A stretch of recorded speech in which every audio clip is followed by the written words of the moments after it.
G'day everyone, Chris and Crowles here from Primac Sports. Well, what a interesting round behind us. The regular Anzac matches of Melbourne and New Zealand and the Roosters and Dragons.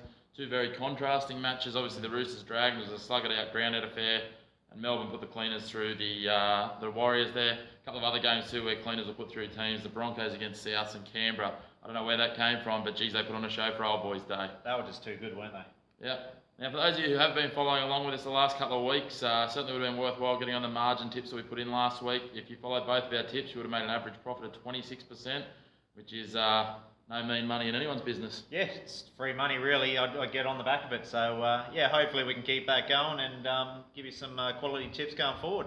Yeah, hopefully we can go even better this week. That's it. All right, let's get into the next round. Thursday night, 7:50pm Eastern Time, the South Sydney Rabbitohs host the West Tigers. For the South Sydney Rabbitohs, George Burgess and Kyle Turner come in. Out, Heimel Hunt and Paul Carter. For the Tigers, in is Tim Simona at the expense of Nathan Malone. All right, these two sides, as I alluded to in the intro, both battling away. Both had pretty poor results on the weekend. Certainly need to step up their game. South's looking really one-dimensional. We've addressed it before. They've got some issues in wet weather, but it seems like that's now expanding further. GI stepped up a little bit last week, but needs to take it up another gear and really provide that spark that they seem to be missing. To me, they're just playing too structured. The game nowadays, especially this year, it's just not helping for those structured teams. You see those Melbournes, the Souths, the very structured teams just aren't playing to the quality that the other teams are playing. Like Brisbane's, your North Queensland, Cronulla, Parramatta. Yep. And I think they're really struggling from it. So I think they've just got to let themselves out a bit. Inglis, he's got to open up. He's a great, open field player, and he's just not showing it. And Tigers, I mean, what else can we say? Get rid of Farah. Yes. Since he's been back, it's been a downhill spiral. I thought they started to turn the corner the week before against Melbourne, but again, they just went back to it. I mean, Canberra, they played ridiculously well. I don't think many sides, even your Broncos and Cowboys, probably would have matched with them at home last week. But I'm right on what you say with them opening it up there. South, those sides that you address, those top four sort of sides, they play structure, but then they chance their hand at times, whereas South are just playing structure. I'm not sure whether it's that they're trying to play the structure or they don't know how to do anything else, because that's what's worked for them over the last couple of years. That reduced interchange means that that's what you've got to do now. You can't just beat it up the middle, because those guys are too tired to be making continuous meters all the time to play off the back of. Definitely.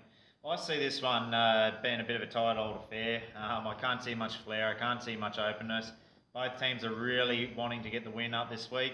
But I think the Rabbits will be just too good. I don't think they'll open it up as much as what we'll think. So I'm going to go Rabbits 1-12. Yeah, I am denied about this one. I didn't think you'd accept the tip of who cares. So Yeah. with Reynolds likely to play, he's been named. There's obviously some concerns over a bit of injury there, but I think he'll play. And I just think that Burgess is starting to find his feet a bit. It's GI's time of year. It's the rep season around the corner. Australia play next week. I think he'll step up. Again, I don't think they'll blow it out. I wouldn't be surprised if they did it by a little more than 12, but I'm going to go that 1-12 as well. Friday night, 7:50pm, the Parramatta Eels host the Canterbury Bulldogs at ANZ Stadium. Both sides line up with the same 1-17 as last week. All right, the Dogs versus the Eels. It's going to be a great game, I think. Really strong forward packs amongst two of them. The battle of the little nippy 5'8s. See who can get sent off first for abuse to the ref.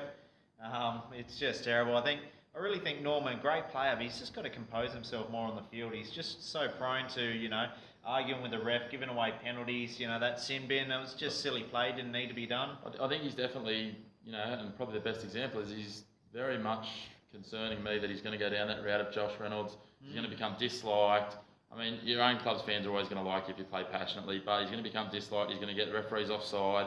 And yeah, there's certainly an awareness as a referee when you go out there, if there's a player out there that you're going to have to deal with. And it only takes that, one moment in the heat of the battle where it might just count against him just because he's got that reputation that starts to build. He needs to keep his nose clean. I mean, he's got, the best attributes. I think he's probably got better skills than Reynolds, and I don't think he's met his peak yet.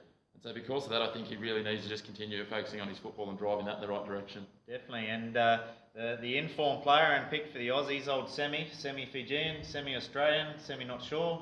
Yeah, well, it's certainly a matter for debate, but under the rules, he's eligible. Oh, love to watch him play. I can't wait to see him outside English. And until the NRL decides to do something, or not the NRL, sorry, the Rugby League International Federation decide to do something where players who are from those, for want of a better term, and no slight on the Fijis, etc., second-tier nations, have the opportunity to make the same money as in test payments, whether that means reducing Australia, England, New Zealand's test payments to 35,000 instead of 50,000 and giving some sort of payment to those players playing in those tests, you're basically restraining them from trade. So why wouldn't you, after you qualify into residency, which is pretty much any player that's played in the NRL for a couple of years, why wouldn't you then go and test yourself at that top level that's available to him? Obviously Origin not available.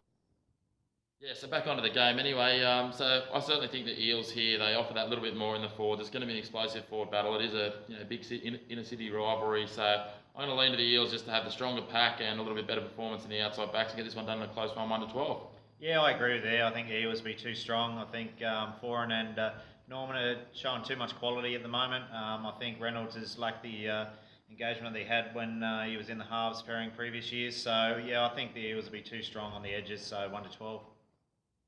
All right, thanks guys for tuning in to another week of the NRL previews.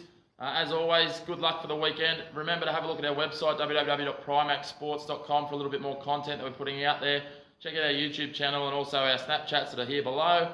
Also, have a scroll down in the feed. We're actually giving away 6 weeks of our premium tips at the moment, so if you want to have a look at that, they will be looking at about $20 to $30 a month. You'll probably be looking at there, so you're getting about $50 worth of value free, so it's certainly a good little offer there that we've got at the moment for the next couple of weeks to celebrate turning 6 months old. Good luck on the punt this weekend. Enjoy the footy. There's some cracking games. Go the Raiders, and thanks again.